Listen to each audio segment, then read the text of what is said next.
fares in the state have become a significant problem. Who is responsible for regulating this? To know more about it and to talk about this, we'll be joined by our associate editor, El Nguli from the newsroom. So hi El, thank you so much for joining me today. Hi, too. Right, so El, let me begin with this question. Have you noticed a significant difference in fares over the past few years when it comes to public transport? Maybe be it buses or autos when it comes to Dimapur, and also sumos and like all of that when it comes to public transport. Is there a hike in that? I mean, is there any differences? Oh, hike in fares, you mean? Did you say hike in fares, Atu? Yes, yes, yes. Yeah, definitely. I think it is a very natural conclusion in this regard. Way back in 2007, we were told that there were about 2,000 to 5,000 auto rickshaws in Dimapur. And then I remember going to the transport office in Dimapur during that time to get data, because even during that time there was a lot of controversy about the fares which the owners were charging, and we continue to have problems with auto rickshaw fares and bus fares. So I think they have always been consistent one way or the other, and the possibility of any of the drivers or the conductors misusing it is, or playing something under the table, is quite low compared to auto rickshaws. All this while, all these many years, even from the time of the Deputy Commissioner Hekali Zimomi, do you remember Hekali Zimomi? She was the Deputy Commissioner of Dimapur during those times, and in 2003 and 2004, I still remember the DNSU and we got together to list out a chart for all the auto rickshaws in Dimapur, a chart of the fares that they are supposed to charge. And then we went down to the Dimapur DC, and then we told the DC, this is the chart, this is the fares that we want the auto rickshaws to charge. Because during those times, even during those times, there was no one to regulate the Matu. Way back there, even before I joined the media, I was with a DNSU. I was their advisor. So people had started complaining about these high fares which were illegal. And we also got a copy of the administration's fares for the auto rickshaws in Dimapur, and it did not tally. And then people started complaining, there were protests, and from the student side we thought this is something we can contribute, so let us speak in this regard. Let's go to the media and then let's approach the administration. It was during the time of DNSU President Imli Lamter, I think, wherever he is. I'm told he has become a pastor or a church leader somewhere, but anyway. So we went down and we went to meet the media also. We went to the Deputy Commissioner. In 2024, we are facing this problem. We still have this problem. I think it was about 3 years ago that I asked the authorities in Dimapur how many auto rickshaws we have now, and they said if you count the registered ones, it will only be about maybe somewhere in the region of 5,000 to 7,000 for Fort Mile area, not Dimapur. Only for Fort Mile. But if you don't count the unregistered ones, it could be much, much higher. So this is the system that we have. And like I said, I've traveled in the buses also, and it has always been consistent within the 20 rupees to 40 rupees area. But if you look at the charges for auto rickshaws, it varies from locality to locality, area to area, town to town. Yeah. None of them will be charging the same fare, and they themselves will argue with a lot of moot points. Rasta biya se, pani giriya se, ajido san bishi mariya se, fare do bishi hobo, traffic biya se, What do you expect if you don't find traffic in the town? And it's not like because it's raining you are supposed to pay. If the road is bad, it's not your fault. So nobody is there to check them. The deputy commissioner is not there. Right. The transport authorities are not there. It's their responsibility. And you have all these unions along the junctions collecting taxes in the name of road maintenance. I did not know that civil society organizations maintain roads and build roads for us, but anyway. So nobody's checking them. That is why if you go to the 4th Mile Junction here and hire an auto for about 1 kilometer, they're going to charge you about 300. Right. But if you go down to the town areas and you hire an auto for about 1 kilometer, they are going to probably charge you about 150. But then you meet a lot of shady ones also, people who want to rob you, and they will say, no, this is 500, you know, this is 600. It's not uncommon, especially those autos towards the side to move and 4th Mile areas. In the town, I think they know that they're right at the center of the municipality, so they wouldn't really play with the fares, but it's all in the corners, the outskirts, especially from Purana Bazaar upwards. So nobody's there to check them. The fares are extremely high, they are illegal, and I think it's time we start implementing and introducing what they do in the metros, meter systems. Right. So when we talk about meter system, I was just going to start with that. When it comes to especially autos, we have other public transport here in Dimapur. Let's focusing just for now, just focusing on Dimapur. We have taxi, two-wheeler taxis, but it was just introduced some few years ago. It hasn't been that long. So when it comes to auto, was there any discussion going on about introducing meter system, and why has it not been implemented now? Like, what was the discussion all about?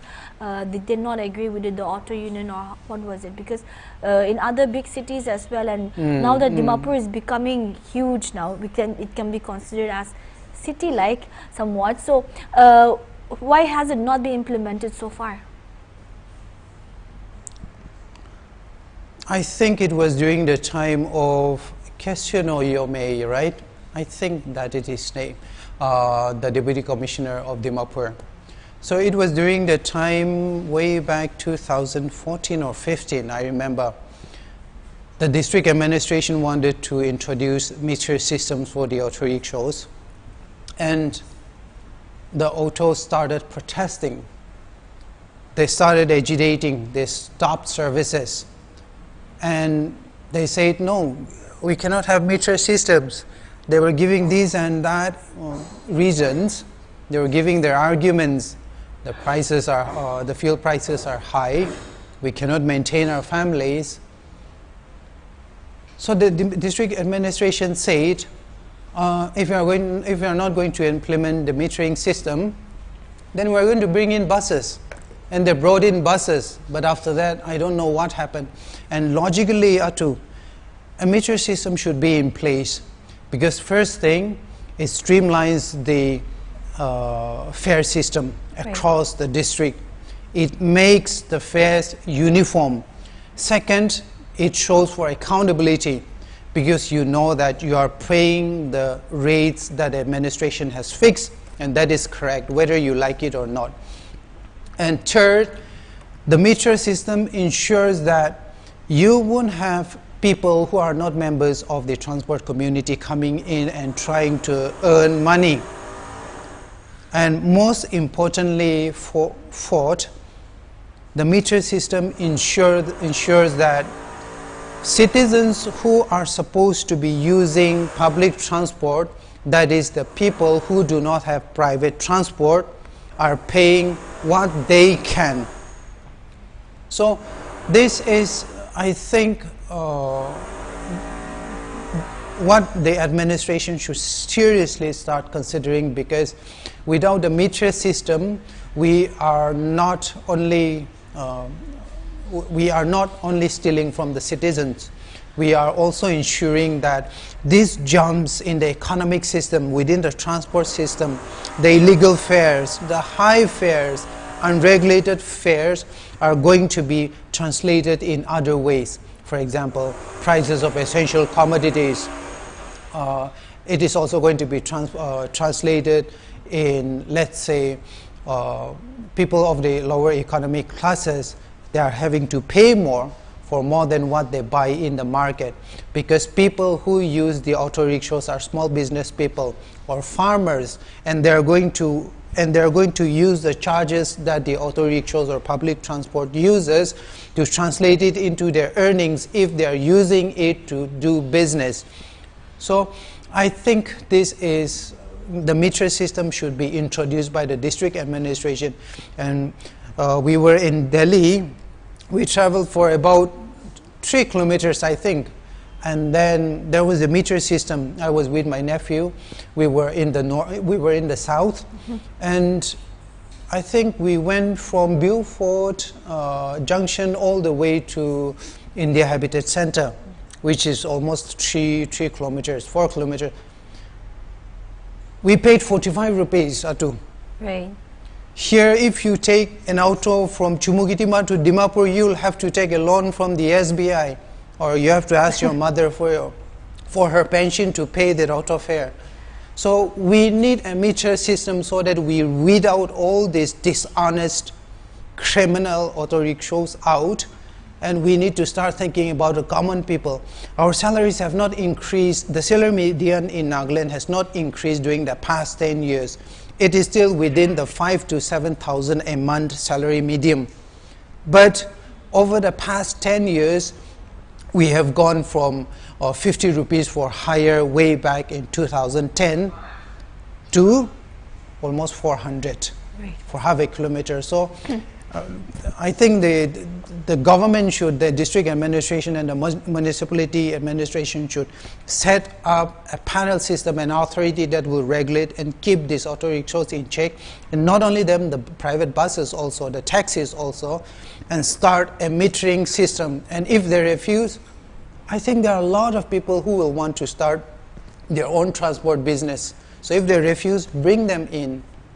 Right. Also, when we talk about hikes in fares, when it comes to taxi, for example, now when we had the mudslide here in Chumu to Kohima stretch, the taxi fares increase because they had to take the longer route. And also, for example, now that the foot overbridge is being constructed, now auto fares, I've got to learn that, I don't know how far it's true, but I've got to learn from airport to, if you have to go to town, they charge extra amount because of you have to take the longer route. Now who regulates all this, and who is supposed to regulate that? Now that, considering the fact that we have auto unions, taxi unions, and I don't know about from one district to another district, sumo unions, I don't know if it exists, correct me if I'm wrong, but who is supposed to actually look after this?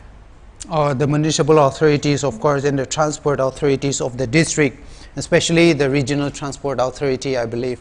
But because we don't have the government looking into these matters, keeping a check on people who might be misusing the system, it is now the auto unions who decide what you should pay and what you should not.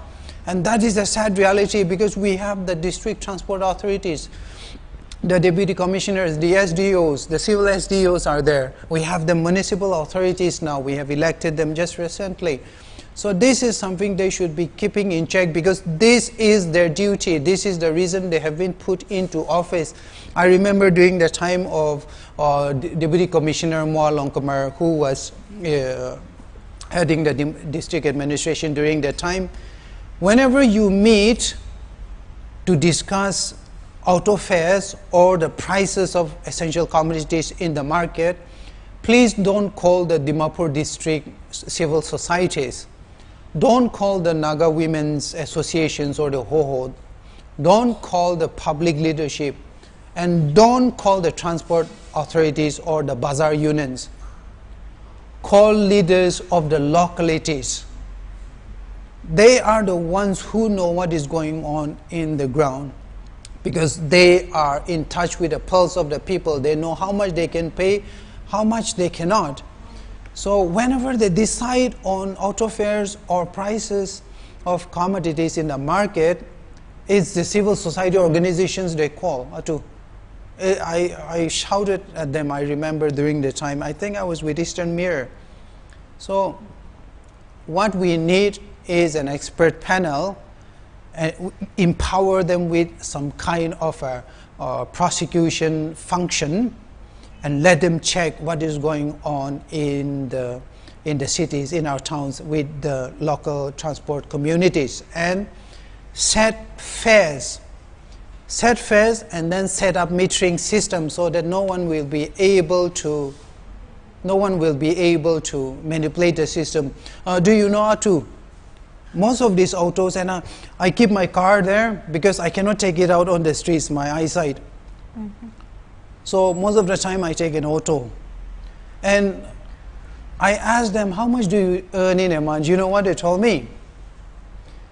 They earn at least, not all of them, not all, but most of them, on a good day, they earn about 1,500 to 700. And you know how that adds up in a month? They're getting much more than the average young professional in Nagaland monthly, 30 to 40,000, right, at least. So if you look at how much the car or the transport uses, how much fuel the transport uses to run for 1 kilometer, then I think we will be able to measure the profits they can earn from it. They are not like the mainland Indians where they're happy, earning 2-3 rupees per 100. In Nagaland, the Nagas, they want to earn 3,000-4,000 per 100 rupees. And that's the problem. For a liter of petrol, you're going to go at least 15 kilometers. I think most citizens don't really calculate all this. And for 3 kilometers, you're going to charge 500. So if you're going to make 500 in 7 days, 500 each day in 7 days in a week, then you calculate the profit you are going to make. You're going to make at least 20 to 30,000. So that's the kind of profit they get. Not all of them, most of them. So that is why they manipulate the system, because there's no authority to check over them. Right. And when we spoke about the urban governance where Nagaland was ranked the lowest, we even spoke about the regulations of maybe fares, or when it comes to vegetables and food items, and also I think fares also come in the same category. So would you stress more on that as well? Yeah, I think while the urban governance index for Nagaland was measured on several indicators which focus mainly on the administrative functions of the municipal authorities, their powers and their decision-making functions. So we cannot really connect it in the sense to public utilities and public services. But it is also true that their lack of a function to their lack of any decision-making apparatus that has not been given to them is the reason why we also have problems with auto rickshaw fares or taxi fares, because it means that there is no one to check over them. Because even if someone were put over them to keep a check on all this, they don't have decision-making functions. They cannot make bylaws. They cannot set up regulatory mechanisms. So in that sense, the urban governance index tells us that I think we should really go to the heart of this problem, and that is setting up a policy narrative where all the municipal authorities can be given functions to decide local issues. Right. And they should be given this, because the Home Minister, the Chief Minister of Nagaland doesn't care what you're doing here, what is happening in Dimapur. They don't care, they don't know. And even if they knew, they don't know what to do. It is only the local authorities who know what to do. So I think in the context of the Urban Governance Index, we should just go back to the Nagaland Municipal Act of 2023 and rework it in such a way that whatever contents there are in the Act should all be apparatuses that do not give the government control, but the local authorities the control to be able to make laws that fits the citizens of Dimapur or that fits the citizens of the respective districts across Nagaland, because the needs of Dimapur is different from the needs of Kohima or Wokha or Mosham. So I think we should go to the heart of the Nagaland Municipal Act 2023 here. All right, we have a lot to discuss on this topic, but since the time is limited, I just want to ask the last question. How do we ensure that the rights of passengers are protected in the absence of regulated fares then? We need a consumers forum. We need a consumers forum, Atu. I think the citizens should start, really taking their livelihood, their economic dynamics in question and start questioning and asking, where are our rights? Why am I paying this much? Why is that if I have a complaint, I don't know who to go to? Right. So we need a redress system that is set up by the district administration and the municipal authorities. We need a grievance cell, and we just don't need someone with a Tamil, we don't need a Tamil chewing official sitting there and just coming like once a week. No, we need a dedicated helpline, a panel that will address the problems of the community. All right. Okay, thank you so much, El. I think that's about all for today. Thank you so much for all the inputs. Thank you. That was our associate editor and I speaking on the unregulated prices of fares of public transport in the state and about who is responsible and what should be done to regulate this.